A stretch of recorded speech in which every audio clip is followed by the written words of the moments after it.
En un soleado día de verano del año 2001, Javier Soto y su hijo de 8 años, Marcos, desaparecieron en el lago Silente, en el corazón de los Picos de Europa. Durante 17 largos años, su caso fue un misterio insondable, una herida abierta en la memoria de un pequeño pueblo que se negaba a olvidar. La Guardia Civil lo archivó como un trágico accidente, una teoría que nunca convenció del todo a nadie. No había coche, no había cuerpos, no había respuestas. Hasta que una sequía histórica, casi 2 décadas después, reveló un secreto sumergido que cambiaría la historia para siempre. Un coche, oculto en las profundidades, contenía la clave de todo. ¿Cómo es posible que la verdad permaneciera oculta durante tanto tiempo, tan dolorosamente cerca de todos? Antes de contarte cómo un simple cinturón de seguridad cortado en un coche sumergido, reveló una conspiración. Comenta aquí desde dónde nos estás viendo, y suscríbete al canal. Créeme, no querrás perderte la cadena de eventos que este descubrimiento desencadenó. Aquel día de agosto de 2001, había comenzado como tantos otros en Vallejo de la Sierra, con una normalidad casi perfecta. Javier Soto, un carpintero de 38 años, respetado por su habilidad y su carácter tranquilo, preparaba con esmero los aparejos de pesca. A su lado, su hijo Marcos, de 8 años, vibraba de emoción. Para él, esas jornadas en el lago Silente eran el punto culminante de la semana, un ritual sagrado de complicidad con su padre, a quien idolatraba. Salieron de casa con la promesa de regresar para la cena, dejando atrás a Elena, la madre, con una sonrisa y un «hasta luego». La imagen de ambos, padre e hijo, caminando hacia el coche con las cañas de pescar al hombro, se convertiría en el último recuerdo vivo, una fotografía mental que la atormentaría durante las siguientes 2 décadas de silencio y espera. La paz de aquel día de verano comenzó a resquebrajarse cuando el sol se ocultó tras las imponentes cumbres de los Picos de Europa. La cena se enfrió sobre la mesa, y el silencio en la casa de los Soto se hizo cada vez más pesado. Elena miraba el reloj, y cada tic-tac era un martillo golpeando su creciente ansiedad. Las primeras llamadas a amigos y familiares no trajeron consuelo, solo más preguntas. A medida que la noche avanzaba, la preocupación se transformó en un pánico palpable que se extendió por todo Vallejo de la Sierra. Los vecinos, linternas en mano, comenzaron a congregarse cerca de la orilla del lago, sus voces rompiendo la quietud nocturna.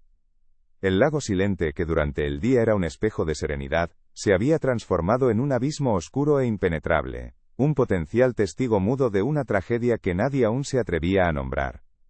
Al amanecer, la búsqueda se oficializó. El capitán Ricardo Vargas, de la Guardia Civil, coordinó un despliegue sin precedentes para un pueblo tan pequeño.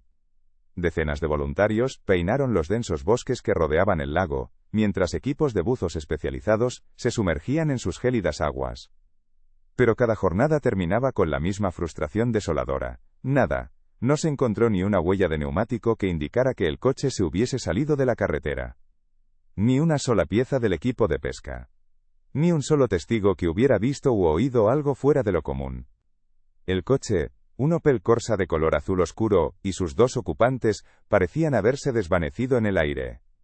La ausencia total de pruebas era desconcertante, y alimentaba una sensación de impotencia que pesaba sobre los investigadores, dejando la puerta abierta a las peores especulaciones. Para Elena Soto los días se convirtieron en semanas, y las semanas en años de un limbo insoportable. Su vida quedó suspendida en aquel atardecer de 2001. La pérdida ambigua, ese duelo sin cuerpo que llorar, la consumía lentamente. Por las mañanas, se aferraba a la esperanza irracional de que Javier y Marcos aparecerían por la puerta, con alguna explicación lógica para su ausencia. Por las noches, la desesperación la arrastraba a la certeza de que algo terrible había ocurrido. Se convirtió en una sombra en su propio pueblo, su mirada perdida recorriendo constantemente el horizonte del lago. Cada coche que pasaba, cada llamada telefónica, era un sobresalto de esperanza seguido por una nueva decepción. Su dolor era un grito silencioso que resonaba en las calles de Vallejo de la Sierra, un recordatorio constante de la pregunta que nadie podía responder. ¿Dónde estaban? La tragedia de los Soto dejó una cicatriz indeleble en la psique de Vallejo de la Sierra. La solidaridad inicial de la comunidad se fue erosionando con el tiempo, dando paso a un incómodo silencio y a un torbellino de teorías susurradas en voz baja. Algunos hablaban de un accidente fatal, de una corriente traicionera en el lago. Otros, más audaces, especulaban con que Javier, supuestamente ahogado en deudas que nadie conocía, había huido con el niño. Incluso se llegó a hablar de un secuestro por parte de forasteros. El lago Silente, antes el orgullo del pueblo y escenario de felices recuerdos, se transformó en un lugar tabú, una tumba acuática que guardaba un secreto.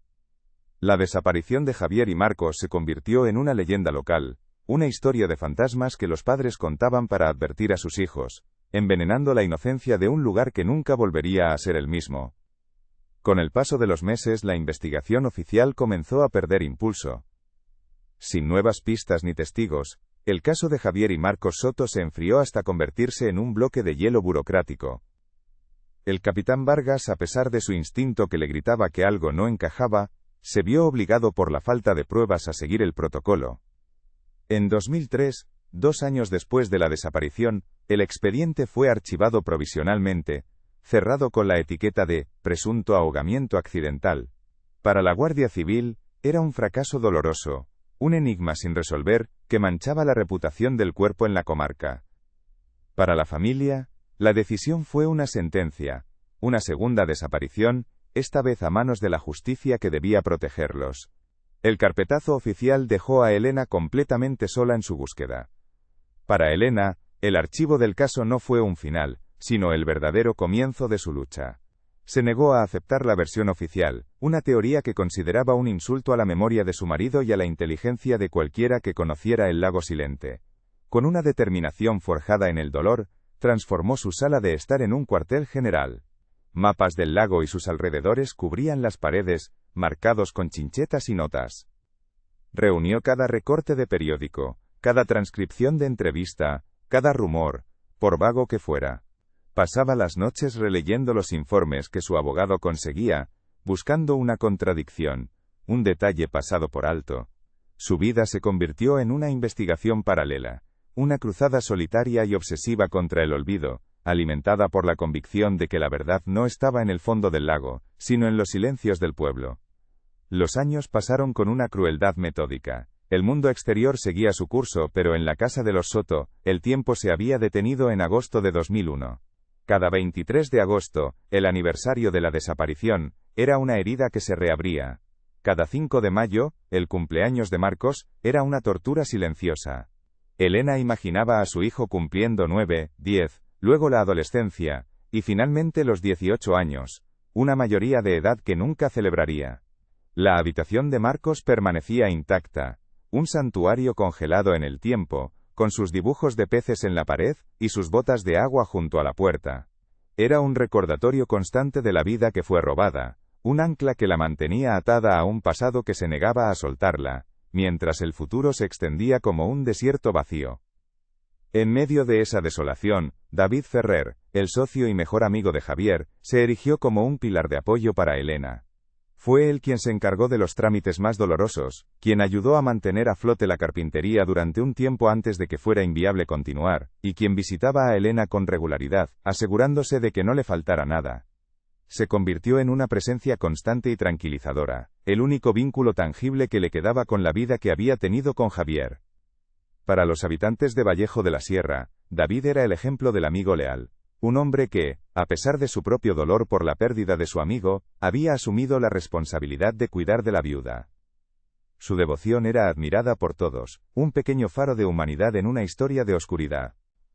A lo largo de la primera década, la esperanza se presentó en formas crueles y esporádicas. Pistas falsas y avistamientos erróneos surgían de vez en cuando, cada uno un breve y eléctrico pulso de adrenalina, que inevitablemente terminaba en una decepción aún más profunda. Una vez, un turista francés juró haber visto a un hombre parecido a Javier trabajando en una granja cerca de los Pirineos. Elena movilizó a la familia, contactó a la gendarmería francesa, y pasó semanas pegada al teléfono, su corazón latiendo con una esperanza que creía perdida. La investigación, sin embargo, reveló que era un error, un simple parecido.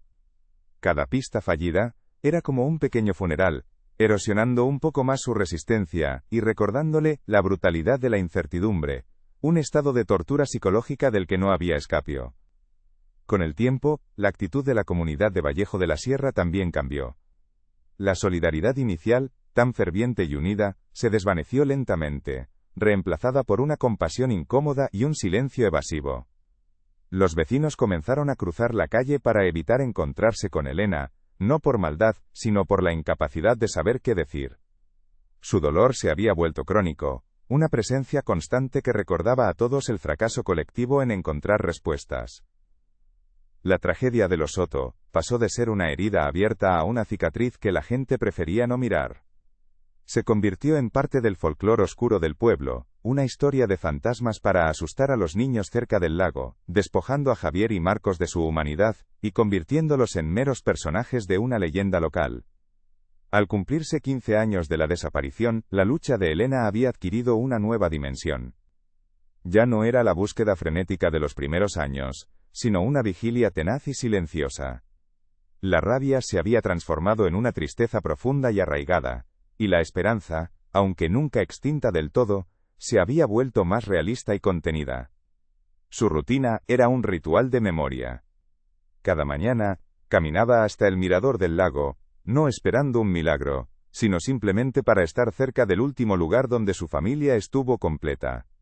Se sentaba en un banco, con la mirada fija en las aguas tranquilas, en un diálogo mudo con el abismo que se había tragado su vida. Era una mujer consumida por una ausencia, pero no derrotada. Seguía esperando, sin saber que la propia naturaleza estaba a punto de intervenir. El verano de 2018 llegó a los picos de Europa con una sed implacable, una de las peores sequías que se recordaban en un siglo. Los ríos se convirtieron en hilos de agua y los pastos, normalmente de un verde intenso, se tiñeron de un amarillo pajizo. El lago Silente, el corazón acuático de la comarca, no fue inmune. Día tras día, sus orillas retrocedían, revelando un lecho de lodo agrietado y rocas que no habían visto la luz del sol en generaciones. Para los habitantes de Vallejo de la Sierra, era un presagio preocupante, un desequilibrio de la naturaleza que alteraba su paisaje y su espíritu. Nadie podía imaginar que esa retirada de las aguas, lenta pero inexorable, estaba a punto de traer a la superficie un secreto que la comunidad había intentado, sin éxito, ahogar en el olvido durante 17 largos años. Fue un equipo de geólogos del Instituto Geográfico Nacional quien hizo el descubrimiento. Estaban cartografiando el nuevo lecho del lago con un sonar de barrido lateral, una tecnología avanzada para estudiar el impacto de la sequía. En medio de las lecturas monótonas del fondo rocoso, su equipo detectó una anomalía. Una masa metálica grande, de contornos demasiado regulares para ser una formación natural, yacía en una profunda grieta submarina que la sequía había dejado al descubierto. La primera hipótesis fue que se trataba de maquinaria agrícola antigua, caída accidentalmente. Pero al enviar un pequeño vehículo submarino no tripulado con una cámara, la imagen que apareció en el monitor disipó todas las dudas y heló la sangre de los técnicos. Era el techo inconfundible de un coche, cubierto por una gruesa capa de sedimento y vegetación acuática. La noticia se extendió por Vallejo de la Sierra con la velocidad de un incendio forestal. La Guardia Civil acordonó la zona del lago, y la tranquilidad del pueblo se hizo añicos. El capitán Ricardo Vargas, ya retirado, sintió un escalofrío al enterarse. Aquel caso había sido la única espina clavada en su carrera. Un fracaso personal, que lo había perseguido hasta en sueños. Para Elena Soto, la llamada de la Guardia Civil, fue como si el suelo se abriera bajo sus pies. Durante 17 años había vivido en un limbo, pero la posibilidad de una respuesta tangible, era, en sí misma, una nueva forma de terror. El pueblo entero pareció congregarse en los límites del cordón policial, una multitud silenciosa observando el lago, esperando que el abismo por fin, devolviera lo que se había tragado tanto tiempo atrás. La operación para extraer el vehículo fue un evento sombrío y meticuloso que mantuvo a toda la región en vilo. Grúas de gran tonelaje se posicionaron en la orilla fangosa, mientras buzos de la Guardia Civil se sumergían en las aguas turbias para asegurar el chasis con cadenas. El proceso fue lento, casi reverencial. El coche emergió de las profundidades como una aparición fantasmal, goteando lodo y secretos. La pintura azul oscuro del Opel Corsa apenas era visible bajo la costra de años de olvido. Cuando finalmente quedó depositado en tierra firme, un silencio sobrecogedor se apoderó de los presentes. Era una cápsula del tiempo, un sarcófago metálico que había guardado su contenido a pocos metros de donde todos habían seguido con sus vidas, un recordatorio brutal de la proximidad de la tragedia. Una vez asegurada la zona, el equipo de forenses comenzó su delicado trabajo. El interior del coche estaba lleno de lodo y agua estancada. Con una precisión quirúrgica, abrieron la puerta del conductor. Allí, en una posición que sugería un último instante de pánico, se encontraron los restos óseos de un adulto. Las pocas pertenencias personales que se pudieron recuperar, junto con los registros dentales que se cotejarían más tarde, confirmaron lo que todos temían y esperaban. Era Javier Soto. La escena, en un primer análisis, parecía encajar con la hipótesis del accidente. Un despiste, una mala maniobra en la carretera junto al lago, una caída fatal. Por un breve instante, pareció que el misterio había llegado a un final trágico pero comprensible, un cierre doloroso para una herida de casi 2 décadas. Pero esa fugaz sensación de resolución se hizo añicos al examinar el asiento del copiloto. Estaba vacío, el cuerpo del pequeño Marcos no se encontraba allí. Esta ausencia ya era de por sí alarmante y extraña, pero fue un detalle aún más pequeño y siniestro el que lo cambió todo. El cinturón de seguridad del asiento del niño no estaba desabrochado. Tampoco estaba roto por la tensión de un impacto violento. Un forense veterano, con miles de casos a sus espaldas, se acercó para observarlo de cerca y emitió un veredicto que heló el aire. Estaba cortado. La sección de la correa mostraba un corte limpio, deliberado, hecho con un objeto afilado. No había lugar a dudas. Alguien había liberado al niño del asiento después de que el coche estuviera ya inmovilizado. El caso acababa de dar un giro de 180 grados. El descubrimiento del cinturón cortado fue como una detonación que destruyó por completo la teoría del accidente. Ya no se trataba de una tragedia, sino de un crimen. La investigación, archivada durante 15 años, se reabrió de inmediato con una nueva y terrible premisa: homicidio. El capitán Vargas fue llamado como asesor, su mente aguda desempolvando cada detalle del caso original a la luz de esta nueva evidencia. Las preguntas se agolpaban, cada una más oscura que la anterior. Si Javier fue asesinado, ¿quién lo hizo y por qué? ¿Por qué cortar el cinturón de seguridad de Marcos? Y la pregunta más desgarradora de todas, la que ahora atormentaba a todos con una nueva urgencia. Si el cuerpo del niño no estaba en el coche, ¿dónde estaba Marcos Soto? El misterio del lago Silente no se había resuelto, solo se había vuelto más profundo y siniestro. El corte limpio en el cinturón de seguridad del asiento de Marcos se convirtió en el epicentro de un terremoto investigativo. La teoría del accidente, que había servido como un precario consuelo durante 17 años, se derrumbó en un instante. El caso fue reabierto oficialmente, no como una desaparición, sino como una investigación por doble homicidio. El capitán Ricardo Vargas, a pesar de su jubilación, fue reincorporado como asesor especial, su antigua obsesión ahora justificada. La atmósfera en Vallejo de la Sierra se enrareció, la pena compartida se transformó en una paranoia colectiva. Cada vecino miraba a los demás con una nueva y terrible sospecha. El monstruo no era un forastero, ni una fuerza de la naturaleza. Había estado entre ellos todo este tiempo, compartiendo su dolor, sus silencios y sus recuerdos. La pregunta ya no era qué pasó, sino quién. El Opel Corsa fue transportado a un hangar de la Guardia Civil en León, transformado en un laboratorio forense. Ya no era solo el coche de una familia desaparecida. Era una escena del crimen sellada por el tiempo y el agua. Durante días, un equipo de especialistas trabajó bajo luces blancas y brillantes, realizando un análisis milimétrico. Drenaron el agua restante, tamizaron cada gramo de lodo, y desmontaron el vehículo pieza por pieza. Cada objeto, por insignificante que pareciera, un trozo de tapicería, un fragmento de plástico, fue catalogado y analizado. Era una autopsia mecánica, una búsqueda desesperada de un segundo error, de otra pista que el asesino podría haber dejado atrás, convencido de que las profundidades del lago Silente serían su cómplice eterno. La tensión en el hangar era palpable, todos sabían que cualquier hallazgo podría reescribir la historia. La primera gran revelación surgió de un lugar inesperado, la guantera. Su cierre hermético, diseñado para resistir el polvo y la humedad, había creado una pequeña burbuja de aire atrapada, protegiendo parcialmente su contenido de la devastación del agua. Con una delicadeza extrema, los forenses forzaron la cerradura oxidada. Dentro, entre manuales del coche deshechos y pañuelos convertidos en pulpa, encontraron un pequeño cuaderno de contabilidad envuelto en una bolsa de plástico. Estaba hinchado y deformado, sus páginas pegadas por la humedad, pero milagrosamente, la bolsa había impedido su desintegración total. Fue un momento de pura euforia investigativa. En un coche sumergido durante 17 años, habían encontrado un documento escrito. Era el equivalente forense a encontrar un mensaje en una botella lanzada desde el pasado. El cuaderno fue enviado de inmediato al Laboratorio de Criminalística de Madrid, donde fue sometido a un meticuloso proceso de liofilización para secar sus páginas sin destruir la tinta.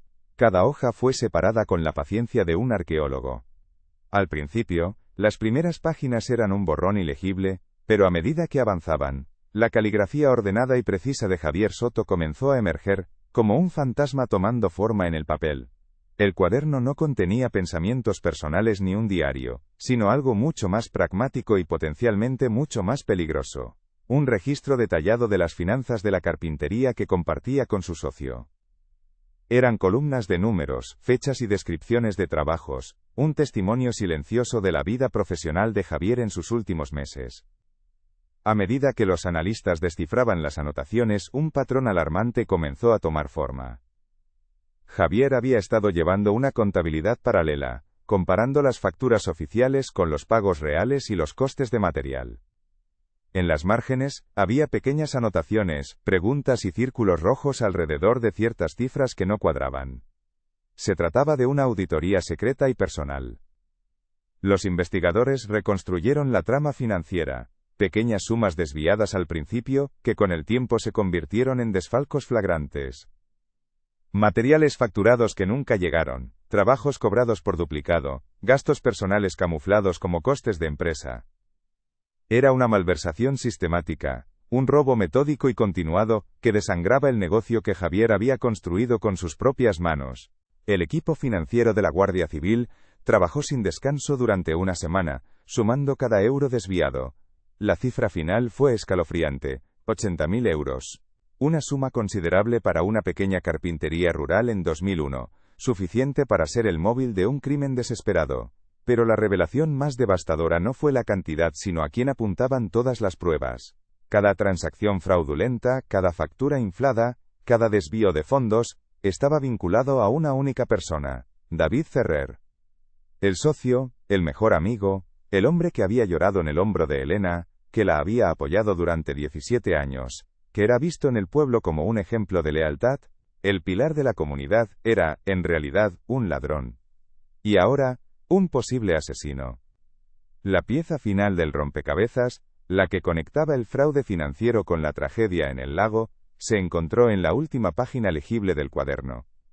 No era una cifra, sino una nota escrita con una caligrafía apresurada, casi temblorosa, como si Javier la hubiera anotado justo antes de salir de casa. La frase era corta, directa y absolutamente condenatoria. Decía: confrontar a David esta noche en el lago, Marcos viene conmigo. En esas pocas palabras, se condensaba toda la historia, el móvil, la oportunidad y la razón de la presencia del niño en la escena del crimen. Javier iba a enfrentarse a su amigo por su traición, y había llevado a su hijo consigo, quizás como un escudo emocional, quizás por simple rutina. Sin saberlo, lo había llevado a una trampa mortal. La investigación ya no tenía dudas, tenían a su hombre. Con el cuaderno de Javier en una bolsa de pruebas sellada, la Guardia Civil se dirigió a la casa de David Ferrer. No fue una entrada dramática ni violenta. 2 coches patrulla se detuvieron en silencio frente a su cuidada fachada, la misma que Elena había mirado tantas veces buscando consuelo. El propio capitán Vargas, con el peso de 17 años en su mirada, llamó a la puerta. Cuando David abrió, su sonrisa afable, la que todo el pueblo conocía, se congeló al ver los uniformes. Por un instante, su rostro reflejó confusión, pero al ver la expresión de Vargas, la máscara se resquebrajó, revelando un destello de pánico puro y primordial. El pueblo, siempre vigilante, observaba desde detrás de las cortinas, cómo el hombre que había sido el pilar de la comunidad era escoltado, sin esposas visibles pero con una solemnidad que anunciaba el fin de una era. La sala de interrogatorios era fría, impersonal, un marcado contraste con el calor humano que David Ferrer había proyectado durante casi 2 décadas. Al principio, se aferró a su papel con una tenacidad desesperada. Negó cualquier conocimiento del fraude, describiendo las acusaciones como un terrible malentendido, una mancha en la memoria de su hermano Javier. Habló de su dolor, de las noches en vela, de su compromiso inquebrantable con Elena. Su actuación era casi perfecta, pulida por 17 años de práctica. El capitán Vargas y su equipo lo dejaron hablar, escuchando con una paciencia gélida, permitiendo que el peso de sus propias mentiras llenara el silencio de la sala. Le ofrecieron café, le hablaron con calma, estaban construyendo una jaula, no con barrotes de acero, sino con los propios hechos que él había intentado ahogar en el lago. El primer golpe llegó cuando Vargas deslizó sobre la mesa una copia plastificada de las páginas del cuaderno. ¿Reconoce esta caligrafía, David? La sangre abandonó el rostro de Ferrer. Eran las cifras, las anotaciones, la letra inconfundible de Javier. Era la prueba de que su amigo lo había descubierto. El cuaderno no era solo un registro financiero. Era la voz de Javier desde la tumba, un testimonio silencioso de su traición. David tartamudeó, intentó fabricar una explicación, sugiriendo que eran malinterpretaciones, que Javier estaba estresado, pero sus ojos no podían apartarse de la página, de la prueba física de su engaño. La fachada del amigo leal comenzó a desmoronarse, revelando al hombre acorralado que había estado oculto debajo, sudando bajo las luces fluorescentes de la sala. Entonces, el capitán Vargas asestó el golpe de gracia. Dejó a un lado los papeles financieros, y colocó en el centro de la mesa una única fotografía en alta resolución. El cinturón de seguridad del asiento de Marcos, con el corte limpio y preciso en el centro. Los forenses son categóricos, David. Esto no es un desgarro por impacto, esto fue hecho con una cuchilla. Alguien tuvo que entrar en el coche, después del supuesto accidente, y cortar este cinturón para sacar al niño. Nadie se toma esa molestia en un accidente. Solo se hace si necesitas mover un cuerpo y ocultarlo. El silencio que siguió fue absoluto, pesado, cargado de la verdad, ineludible. Ese pequeño detalle, ese error técnico nacido del pánico, era la pieza que desmontaba toda su coartada. Era la firma que había dejado en su crimen, creyendo que las aguas la borrarían para siempre. El dique de contención de David Ferrer se rompió. Un sollozo seco escapó de su garganta, y las palabras comenzaron a fluir, primero como un goteo, y luego como un torrente incontrolable. Confesó. Relató la reunión en el lago aquella noche. Javier lo había confrontado, no con rabia sino con una tristeza profunda y decepcionada. Le mostró el cuaderno.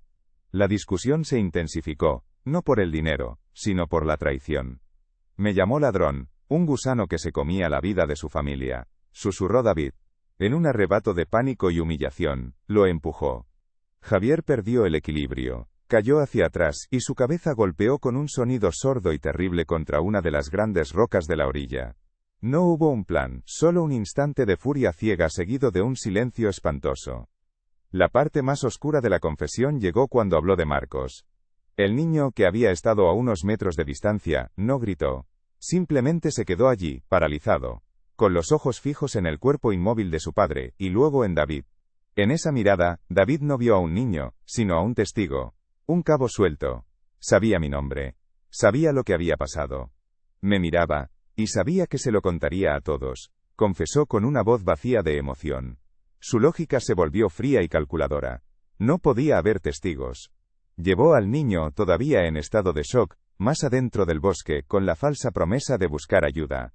Lo que ocurrió después fue un acto de una crueldad metódica, diseñado para comprar su silencio eterno. La muerte de Javier fue un arrebato, la de Marcos, una ejecución.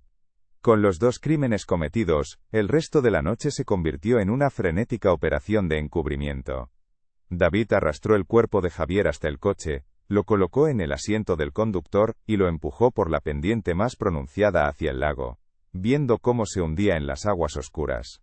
Fue solo entonces, en la orilla, con el corazón martilleándole en el pecho, cuando se dio cuenta de su error catastrófico. El kit de pesca de Marcos, sus botas de agua, todo estaba en el coche. Si encontraban el vehículo, se preguntarían dónde estaba el niño. Tuvo que volver a por el cuerpo de Marcos, esconderlo, y crear la narrativa de una desaparición doble. Regresó al bosque, recuperó el pequeño cuerpo, y lo enterró bajo el suelo de una vieja cabaña de cazadores abandonada, un lugar que solo él y Javier conocían de sus escapadas juveniles. La verdad, completa y monstruosa, por fin había salido a la superficie. Guiado por una conciencia que ya no ofrecía resistencia, David Ferrer condujo a la Guardia Civil hasta la vieja cabaña de cazadores, un lugar olvidado en lo profundo del bosque, a varios kilómetros del lago. El suelo de madera podrida crujió bajo los pies de los agentes. En una esquina, bajo unas tablas sueltas que él mismo había recolocado 17 años atrás, señaló el lugar exacto. La exhumación fue un procedimiento sombrío y silencioso, realizado con un respeto casi sagrado. No tardaron en encontrar los restos. El pequeño esqueleto de Marcos Soto, envuelto en la chaqueta que llevaba aquel fatídico día, fue recuperado de la tierra que había sido su tumba secreta. En ese momento, bajo la densa cubierta de los árboles, la búsqueda de casi 2 décadas llegó a su fin, no con el alivio de un hallazgo, sino con el peso abrumador de una verdad confirmada. Comunicarle la verdad a Elena Soto fue la tarea más difícil de la carrera del capitán Vargas.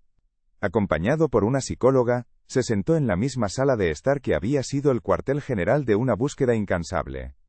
Con una delicadeza infinita, le explicaron los hechos, la confesión, el móvil y el descubrimiento final. Elena no gritó ni lloró al principio. Su cuerpo se quedó rígido, su mirada vacía, mientras su mente intentaba procesar lo imposible. El hombre que le había secado las lágrimas durante 17 años era el mismo que las había causado. La traición de David fue un veneno que se infiltró en cada recuerdo, en cada acto de bondad, en cada palabra de consuelo. Su mundo, construido sobre la esperanza y la incertidumbre, se derrumbó, reemplazado por una certeza tan monstruosa que hacía que el limbo anterior pareciera casi un refugio. La onda expansiva de la confesión de David sacudió los cimientos de Vallejo de la Sierra. La incredulidad inicial dio paso a una profunda y colectiva sensación de vergüenza y horror. Cada vecino repasaba mentalmente años de interacciones con David. Su amabilidad, su aparente devoción, ahora teñidas por la repulsión de la verdad. ¿Cómo habían podido estar tan ciegos? El hombre que habían admirado como un pilar de la comunidad, era un asesino de niños, un monstruo oculto a plena vista. Las calles del pueblo se sumieron en un silencio pesado, las cortinas se cerraban al paso de los coches de la prensa, y la gente evitaba mirarse a los ojos, como si cada uno fuera cómplice de no haber visto el mal que anidaba entre ellos. El lago silente, por fin libre de su misterio, se convirtió en el espejo de su propia ingenuidad rota. El juicio a David Ferrer fue rápido y contundente, un mero trámite legal ante la abrumadora evidencia. Su confesión detallada, corroborada por el cuaderno de contabilidad de Javier, el cinturón de seguridad cortado, y finalmente, la localización del cuerpo de Marcos, no dejaba lugar a ninguna duda razonable. La fiscalía destacó la dualidad de su maldad, el homicidio de Javier, producto de un arrebato de pánico, y el asesinato a sangre fría de Marcos, un acto calculado para garantizar su impunidad. David, con la mirada perdida y despojado de toda su antigua fachada, no mostró arrepentimiento, solo el vacío de un hombre derrotado. Fue condenado a prisión permanente revisable, la máxima pena del Código Penal español, asegurando que nunca más volvería a caminar por las calles del pueblo que había engañado durante tanto tiempo. Semanas después, Vallejo de la Sierra se detuvo para un funeral que llevaba 17 años esperando. En un día gris y lluvioso, 2 ataúdes, uno de adulto y otro dolorosamente pequeño, fueron llevados en procesión hasta el pequeño cementerio del pueblo. Toda la comunidad estaba allí, en un silencio roto solo por los sollozos contenidos. Era un acto de expiación colectiva, una forma de pedir perdón a las víctimas por no haber encontrado antes la verdad. Elena, sostenida por sus familiares, se mantuvo erguida con una dignidad forjada en el sufrimiento. Ya no era la mujer atrapada en el limbo de la espera, sino una madre y una esposa que por fin podía llorar a sus muertos. Al depositar una única rosa blanca sobre cada féretro, cerró el ciclo de la incertidumbre, abriendo la puerta al largo y doloroso camino del duelo verdadero. La vida en Vallejo de la Sierra nunca volvió a ser la misma, la tragedia dejó una cicatriz permanente en el alma del pueblo. Cerca de la orilla del lago Silente, donde una vez estuvo la roca manchada de sangre, los vecinos erigieron un sencillo monolito de piedra. No era un recordatorio del horror, sino un homenaje a la memoria de Javier y Marcos Soto. Para Elena, la verdad no trajo la paz, pero sí un final. La ausencia de su marido y su hijo seguía siendo un abismo en su vida, pero ahora era un abismo con nombre, con historia, con justicia. El lago recuperó su serenidad, Pero su silencio ya no era el de un secreto guardado, sino el de un recuerdo sagrado, la prueba de que ni las aguas más profundas pueden ocultar la verdad para siempre cuando hay alguien que se niega a dejar de buscarla. El monolito de piedra junto al lago silente no es solo un monumento, es una confesión colectiva. Vallejo de la Sierra ya no susurra teorías en los bares, ni mira el lago con un miedo supersticioso. Ahora, lo mira con un respeto solemne, como si fuera el guardián de una lección aprendida con sangre. La tragedia de los Soto obligó al pueblo a mirarse en un espejo que le devolvía una imagen incómoda, la de una comunidad que convivió con un monstruo, que admiró al asesino y que, en su afán por olvidar, casi se vuelve cómplice del silencio. El legado para el pueblo no es la desconfianza, sino una memoria vigilante, un entendimiento de que el mal no siempre llega de fuera, sino que a veces, crece en el propio jardín, regado por la rutina y la familiaridad. Para Elena Soto, la verdad fue una tormenta que arrasó con todo, pero que al pasar, dejó el cielo despejado. Su lucha no terminó con una victoria, sino con un punto final. Ya no pasa las noches revisando mapas, ni los días escrutando el horizonte del lago. Su vigilia ha encontrado un nuevo lugar, el pequeño cementerio del pueblo. Allí, frente a dos lápidas juntas, su dolor ya no es una pregunta, sino una afirmación. La certeza es brutal, pero es suya.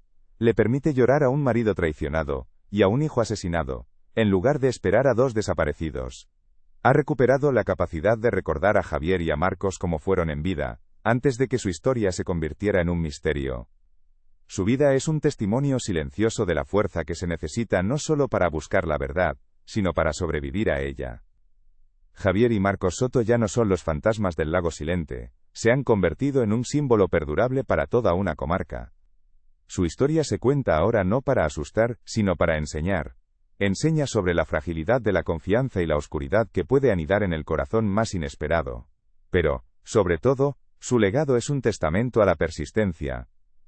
La investigación meticulosa de Javier en su cuaderno, y la lucha incansable de Elena durante 17 años, demuestran que la verdad, a menudo, no es un hallazgo fortuito, sino el resultado de una búsqueda obstinada.